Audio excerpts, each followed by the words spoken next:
Assalamualaikum warahmatullahi wabarakatuh. Saya Isdiar Zulfa Zahra dengan NIM 24012112113048. Di sini saya akan menjelaskan tentang bab 5 bagian 1 hingga bab 6 bagian 2.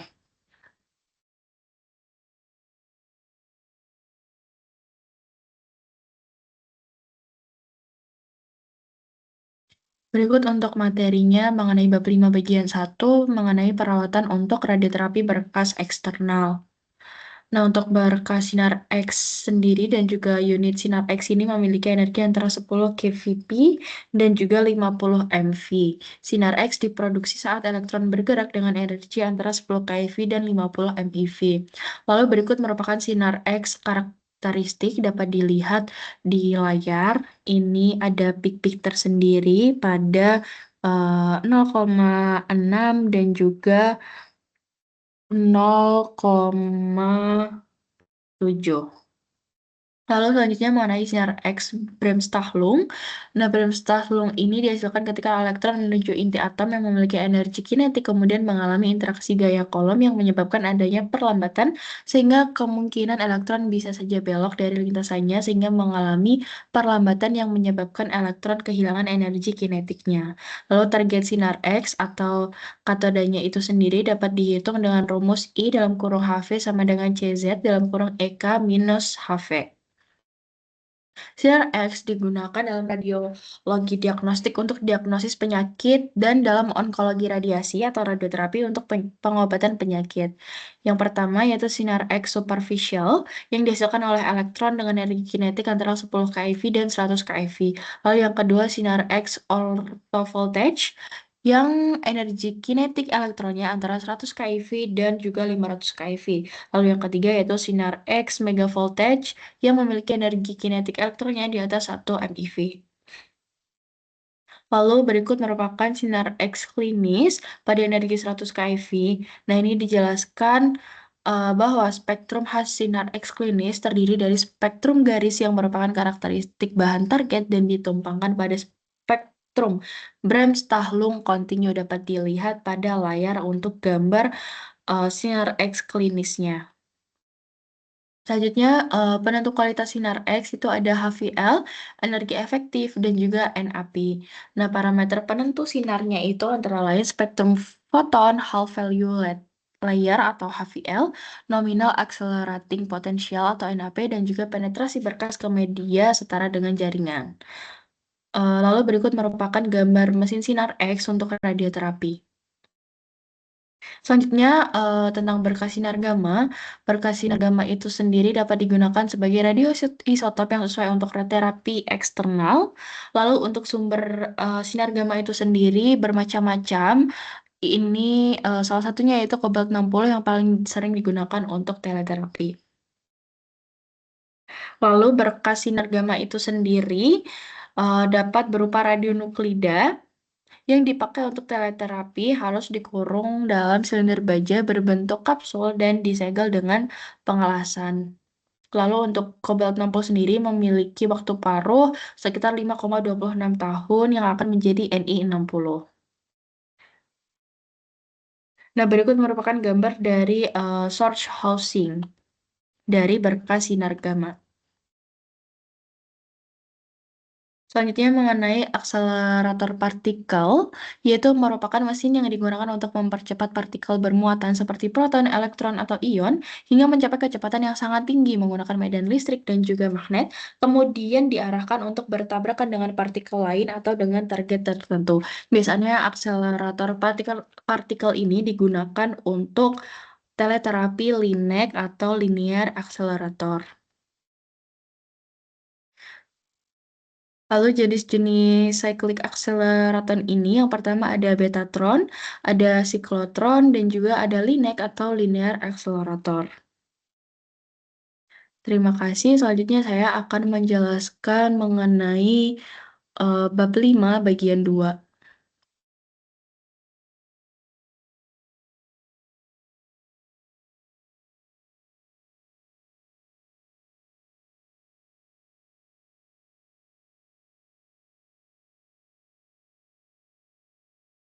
Oke, untuk bab 5 bagian 2 sendiri mengenai treatment mesin for external beam radiotherapy. Yang pertama mengenai sistem generator tenaga radiofrekuensi, radiasi gelombang rendah digunakan untuk mengakselerasi arah gelombang guna mengakselerasi elektron berdasarkan energi kinetik yang diproduksi oleh sistem generator tenaga RF yang terdiri dari sumber tenaga RF dan modulator berdanyut. Lalu akselerator arah gelombang ini berpengaruh oleh struktur metalik dari gas isian atau penampang persegi panjang atau lingkaran yang digunakan pada gelombang mikro. Ada dua tipe pengarah gelombang yang digunakan dalam melinek. Yang pertama, elektron yang dipercepat dengan akselerator pemandu gelombang. Lalu yang kedua yaitu akselerator pemandu gelombang yang lebih sederhana digunakan untuk seragam dan berbentuk silinder dengan menambahkan isian dari cakram dengan lubang pada bagian tengahnya dan diletakkan dengan jarak yang sama dengan tabung. Selanjutnya transmisi tenaga gelombang rendah. Tenaga gelombang mikro ini diproduksi dengan generator RF yang dibawa oleh akselerasi pemandu gelombang melalui pemandu gelombang pita es persegi panjang seragam yang dievakuasi atau diberi tekanan dengan gas dielektrik. Selanjutnya mengenai sistem tambahan, sistem ini yang membantu Linek terdiri dari beberapa layanan yang tidak secara langsung terlibat dengan akselerasi elektron, namun memungkinkan untuk akselerasi dan Linek dapat digunakan untuk operasi klinis. Selanjutnya, transport sinar elektron. Pada Linek sendiri, energi rendah memiliki target tertanam dalam pandu gelombang akselerasi dan tidak diperlukan pengangkutan sinar antara pandu gelombang akselerasi dan juga target organ. Selanjutnya, kepala terapi linek. Kepala linek sendiri berisi beberapa komponen yang mempengaruhi produksi, pembentukan pelokalan, dan juga pemantauan foton klinis dan berkas elektron. Selanjutnya, produksi sinar foton klinis linek. Sinar foton klinis memancar dari linek medis yang memproduksi target sinar X dan dilakukan penyaringan untuk peralatan. Linek energi sendiri dapat digerakkan untuk produksi sinar foton klinis linek. Selanjutnya, kolimasi berkas. Kolimasi berkas merupakan proses pembentukan dan membatasi ukuran serta bentuk berkas radiasi pada mesin linek yang digunakan pada radioterapi. Selanjutnya, produksi sinar elektron klinis dalam linek. Linek sendiri tidak hanya menghasilkan sinar X atau foton untuk terapi radiasi, tetapi juga dapat menghasilkan berkas elektron. Berkas elektron ini memiliki energi yang bervariasi antara 6 MeV hingga 30 MeV. Selanjutnya, sistem pemantauan dosis. Sistem pemantauan dosis pada linek adalah sistem yang sangat penting untuk memastikan keamanan dan akurasi dalam memberikan terapi radiasi. Selanjutnya, radioterapi dengan proton, neutron, dan ion berat. Radioterapi umumnya menggunakan sinar X atau elektron untuk mengobati kanker. Namun, ada beberapa pusat medis yang menggunakan partikel yang lebih berat seperti neutron, proton, dan ion berat untuk terapi radiasi. Sebagai pertimbangan perlindungan atau shielding, ruang perawatan radioterapi harus dirancang dengan sangat hati-hati untuk melindungi staf medis, pasien, dan masyarakat umum dari radiasi. Selanjutnya, unit terapi Cobalt 60 dibandingkan dengan Linek dapat dilihat dalam tabel bagaimana perbedaan antara pesawat Cobalt 60 dan juga pesawat Linek atau linear accelerator. Selanjutnya, berikut merupakan gambar dari mesin teleterapi Cobalt 60. Lalu selanjutnya mengenai CT SIM atau simulator CT dalam radioterapi, baik simulator maupun simulator CT mencakup tiga sistem utama yaitu mekanik, tabung sinar X, dan juga peralatan pencitraan. Selanjutnya, berikut merupakan gambar dari simulator radioterapi. Biasanya simulator ini dilaksanakan sebelum dilakukannya penyinaran radiasi menggunakan Cobalt 60 maupun Linek. Selanjutnya, mengenai CT SIM atau komputer tomografi simulator. Berikut merupakan gambarnya. Komponennya terdiri dari meja rata, sistem penandaan laser, dan juga simulator virtual. Terima kasih. Selanjutnya saya akan menjelaskan tentang bab 6 bagian 1.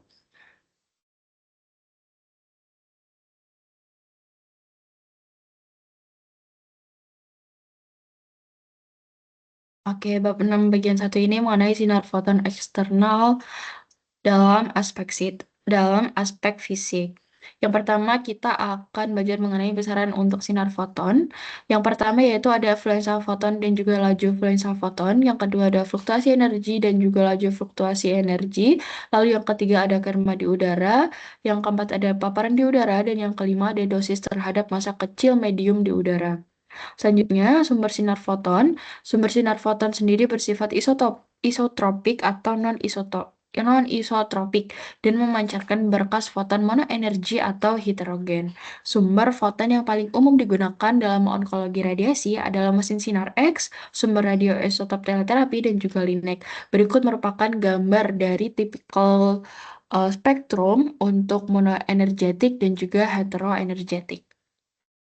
Selanjutnya, sumber sinar foton. Semua foton dalam berkas foton monoenergetik memiliki energi yang sama.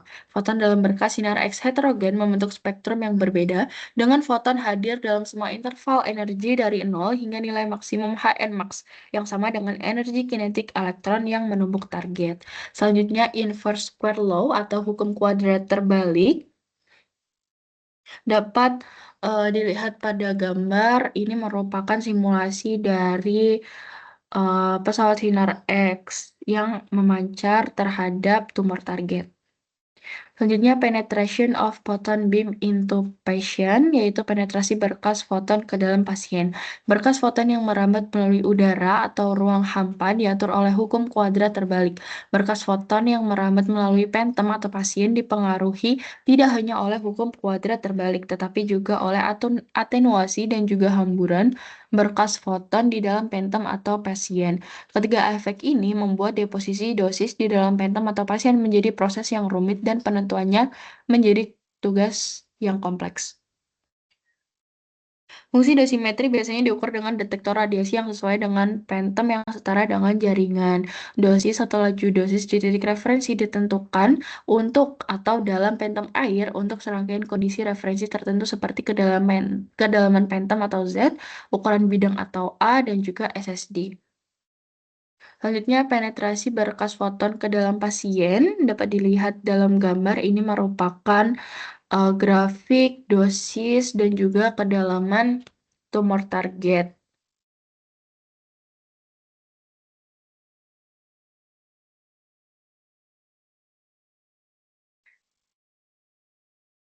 Nah, dalam penetrasi berkas foton ke dalam pasien ini, kita dapat menentukan surface dose, lalu build up region, depth of dose maksimum atau PDD, lalu depth of dose maksimum atau Zmax, dan juga exit dose. Selanjutnya, radiation treatment parameter atau parameter radiasi pada radioterapi berkas eksternal dengan berkas foton dilakukan dengan 3 jenis mesin perawatan, yaitu unit sinar X, unit teleterapi isotop atau cobalt 60, dan juga LINEX. Parameter utama dalam pemberian dosis berkas eksternal dengan berkas foton adalah kedalaman perlakuan, ukuran bidang, SSD dalam pengaturan SSD atau jarak sumber ke sumbu atau SAD, lalu energi berkas foton. Selanjutnya, radiation treatment parameter. Yang pertama yaitu radiasi beam field size atau balok yang digunakan untuk radioterapi memiliki berbagai bentuk yang biasanya mewakili bentuk target yang sebenarnya. 4 kelompok umum bentuk bidang digunakan dalam radioterapi yaitu persegi dan persegi panjang, melingkar, dan tidak beraturan menyesuaikan dengan tumor target dan juga bentuk tubuh pasien. Lalu selanjutnya mengenai kolimator faktor, ada kerma udara pada titik tertentu yang mengandung kontribusi dari dua komponen yaitu primer dan juga pencar. Komponen utama adalah sinar datang langsung dari sumbernya dan tidak bergantung pada ukuran bidang. Lalu komponen pencar tergantung pada ukuran bidang A. Lalu ada kolimator faktor, ada peak scatter faktor dapat dilihat dan dibaca pada PPT. Selanjutnya ini adalah rumus untuk menghitung relatif dose factor atau dosis relatif, dapat dilihat pada layar. Selanjutnya ada grafik mengenai dosis relatif itu sendiri. Selanjutnya ada PDD atau percentage depth dose, merupakan distribusi eksis dose di dalam pasien atau phantom, biasanya dinormalisasi ke Dmax yaitu sama dengan 100%. Pada PDD itu sendiri, dapat didistribusikan dengan rumus yang ada pada layar, dapat dilihat, lalu grafiknya juga dapat dilihat pada layar. Selanjutnya ada scatter function, mirip dengan PDD. Fungsi scatter S juga bergantung pada 4 parameter, yaitu kedalaman, ukuran bidang, SSD, dan juga energi berkas. Terima kasih. Selanjutnya mengenai bab 6 bagian 2. Untuk bab 6 bagian 2 sendiri ini, kita mempelajari tentang sinar foton eksternal pada aspek fisik. Yang pertama, pengaturan jarak sumber ke sumbu. Pada pengobatan tumor tertentu di dalam tubuh pasien, pengaturan isosentrik atau SAD sering dipilih karena lebih praktis dibandingkan dengan pengaturan SSD yang konstan. Lalu, ada TLR atau tissue air ratio. Awalnya diperkenalkan oleh Jones untuk menyederhanakan perhitungan dosis dalam radioterapi rotasi, namun penggunaannya kemudian diperluas untuk iradiasi isosentrik dengan beberapa bidang stasioner. Pada radioterapi rotasi, sumber radiasi bergerak dalam lingkaran mengelilingi sumbu rotasi yang biasanya terletak di dalam tumor. Rumusnya dapat dilihat pada layar. Lalu berikut merupakan hubungan antara TAR dan juga PDD dapat dilihat pada layar. Lalu ini ada hubungan SAR atau scatter air radio yang merupakan parameter dalam radioterapi yang mengukur kontribusi hamburan radiasi di udara pada dosis total di titik tertentu. Lalu ini ada hubungan antara SAR dan juga scatter dapat dilihat pada layar.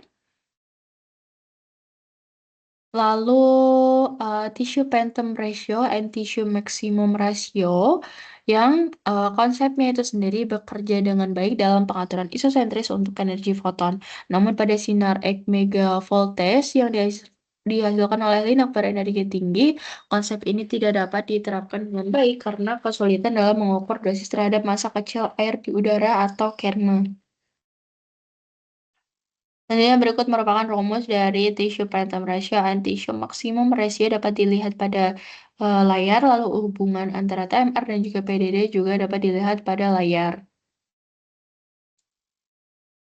Selanjutnya ratio of axis and beam profile. Perbandingan luar sumbu atau of axis ratio terhadap OR yaitu merupakan perbandingan luar sumbu adalah perbandingan antara dosis pada titik tertentu di luar sumbu pusat berkas terhadap dosis pada sumbu pusat berkas pada kedalaman yang sama. Kita dapat menghitung pusat sinar X, penumbra, dan juga umbra. Selanjutnya ada beam flatness, merupakan parameter yang digunakan untuk mengukur tingkat keseragaman dosis di area pusat radiasi. Lalu ada beam simetri, yaitu simetri medan, menilai keseimbangan dosis di kedua sisi sumbu pusat berkas dan biasanya diukur pada kedalaman Zmax, yang merupakan kedalaman paling sensitif untuk penilaian ini. Lalu, distribusi isodosis dalam phantom air. Karakteristik fisik dari berkas radiasi biasanya diukur dalam phantom dengan kondisi standar. Yang pertama, ada kepadatan phantom homogen, permukaan phantom datar, dan radiasi tegak lurus pada phantom. Selanjutnya, kurva dan permukaan isodos. Kurva isodos menggambarkan distribusi dosis yang sama pada titik-titik dengan kedalaman tertentu. Parameter yang mempengaruhi distribusi isodos yaitu kualitas sinar, ukuran sumber, kolimasi berkas, ukuran lapangan, jarak SSD, dan jarak sumber ke kolimator. Pengukuran distribusi isodosis dapat diukur menggunakan kamera ionisasi, detektor solid state, film radiografi standar, dan film radiokromik. Selanjutnya, pengukuran distribusi isodosis. Satu berkas pada pasien dapat ditentukan dengan dua pendekatan utama. Yang pertama, algoritma berbasis koreksi, dan yang kedua, algoritma berbasis model. Lalu koreksi untuk kontur yang tidak rata dan sudut datang miring. Ketika sinar radiasi mengenai permukaan pasien yang tidak rata atau miring dapat dilakukan dua pendekatan. Yang pertama, koreksi melalui perhitungan dengan berbagai metode. Yang kedua, menggunakan peralatan tambahan seperti wedge, bahan mulus, atau kompensator. Lalu berikut metode-metode untuk mengoreksi kontur yang tidak rata dan juga sudut datang yang miring. Yang pertama menggunakan metode SSI efektif, yang kedua menggunakan metode rasio jaringan ke udara atau rasio jaringan ke maksimum, lalu yang ketiga yaitu metode pergeseran isodosis. Selanjutnya, kompensasi jaringan yang hilang. Filter wedge dapat digunakan untuk meratakan permukaan isodosis untuk berkas foton yang menyerang permukaan pasien yang relatif datar dengan sudut sinar yang miring. Ada dua jenis filter wedge yang digunakan, yang pertama wedge fisik dan juga yang kedua wedge dinamis.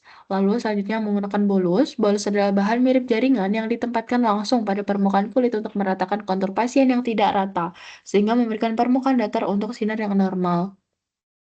Selanjutnya kompensator yang digunakan untuk menghasilkan efek yang mirip dengan bolus namun tetap menjaga perlindungan kulit dari radiasi foton megavolt. Selanjutnya koreksi untuk inhomogenitas jaringan. Distribusi dosis standar pada grafik isodosis dan tabel dosis kedalaman umumnya menggunakan phantom air dengan kepadatan seragam, namun ketika berkas radiasi diterapkan pada pasien, radiasi tersebut akan melewati jaringan dengan kepadatan dan nomor atom yang berbeda.